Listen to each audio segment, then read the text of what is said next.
તો આ પ્રજા ટેક્સના પૈસા છે ને આપે છે તમારી બધાની લાલબત્તીની ગાડીઓ ચલાવવા માટે? હે એમાં એમાં એક મસ્ત અપડેટ છે પાછું. આ તમે લાલ આ બત્તી કોઈ વાળાની આ વાત, કોઈ અભણ મંત્રી કહી રહ્યો ને હજી હું સમજી શકું આ શિક્ષણ મંત્રી કહી રહ્યો છે.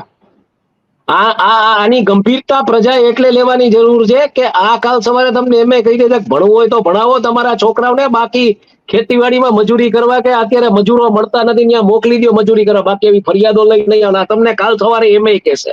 100% છે પ્રજાએ એ વાત. જાગવું પડશે, સમજી લેજો. આમ આદમી પાર્ટી કોંગ્રેસ એનું પોલિટિક્સ રમશે, ઈ જઈને ત્યાં ખાડા પૂરી આવે ને બધું ઓપ્ટિક્સ બિલ્ડ કરશે ને બધું કહે. પ્રજાએ જાગવું પડશે અને પ્રજાએ ઈ કેવું પડશે કે આ ગુજરાત કોઈના બાપનું નથી.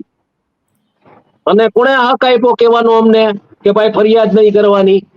આ પ્રજાએ કેવું પડશે, આ પ્રજાએ મેદાનમાં આવવું પડશે. તમે ને હું મીડિયા તરીકે વાત કરશું, પોલિટિકલ પાર્ટી એના બ્રાઉની પોઈન્ટ સ્કોર કરશે, બરોબર છે, પણ પ્રજા જ્યાં સુધી પ્રજા શું કામ એને પ્રશ્નો ન કરે ને? હેશટેગ ટ્વિટર ભૂલી જાવ યાર. As I said, Gandhinagar cover કરતા પત્રકારોને હું કહું છું, શોધ્યાઓ કુબેર ડિંડોર નું બધું કંઈક તો હશે ને.